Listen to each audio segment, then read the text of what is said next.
आपण नागपुरातली ही दृश्य पाहतोय। उपमुख्यमंत्री देवेंद्र फडणवीस यांच्या नागपुरातील रोड शोला आता सुरुवात झाली आहे। दक्षिण पश्चिम मतदारसंघातला एकात्मता नगर मधून या रोड शोला सुरुवात झाली आहे। याआधी फडणवीस यांनी 2 रोड शोच्या माध्यमातून मतदारसंघ पिंजून काढला होता।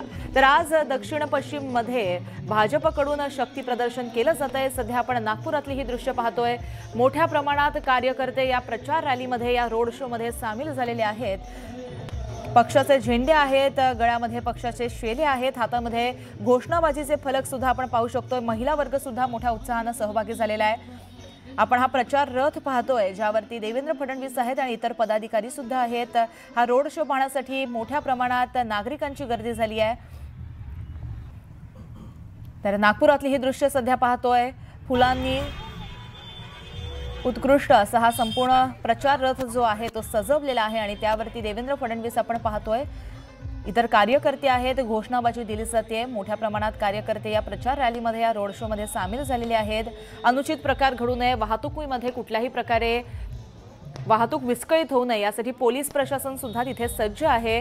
नागपुरातल्या फडणवीसांच्या रोड शोची आपण ही थेट दृश्य पाहतोय। आपण हे पाहतोय नागरिक सुद्धा ही क्षणचित्र रोड शोची टिपण्यासाठी आणि देवेंद्र फडणवीस यांना पाहण्यासाठी आणि या एकंदरीतच रोड शोला पाहण्यासाठी जमलेले आहेत। काही कार्यकर्ते पायी चालतात, काही लोक गाड्यांच्या माध्यमातून या रोड शोला साथ देताना दिसतायत। नागपुरातली ही सध्याची दृश्य पोलीस प्रशासन सुद्धा सज्ज आहे। ही दृश्य थेट नागपुरातून फडणवीसांचा रोड शो सुरू आहे।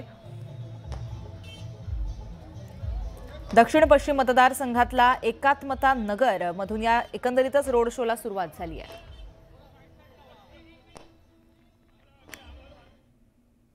यानंतर आपण जातोय गोंदियामध्ये। गोंदियात महायुतीकडून विनोद अग्रवाल निवडणुकीच्या रिंगणामध्ये उतरले, त्यामुळे त्यांनी विजय आपलाच होणार असा विश्वास व्यक्त केला। तर इतिहासामध्ये पहिल्यांदाच गोंदिया विधानसभेमध्ये भाजपचं कमळ फुलणार असा विश्वासही त्यांनी व्यक्त केलाय। जनतेचा उत्स्फूर्त प्रतिसाद आम्हाला मिळत आहे आणि सर्व जनतेने यावेळेस आपला मन पक्का केलेला आहे आणि येणाऱ्या 20 तारखेला गोंदिया विधानसभेमध्ये पहिल्यांदा कमळ खिंडणार आहे आणि हा इतिहास गोंदिया विधानसभेची जनता रचणार आहे।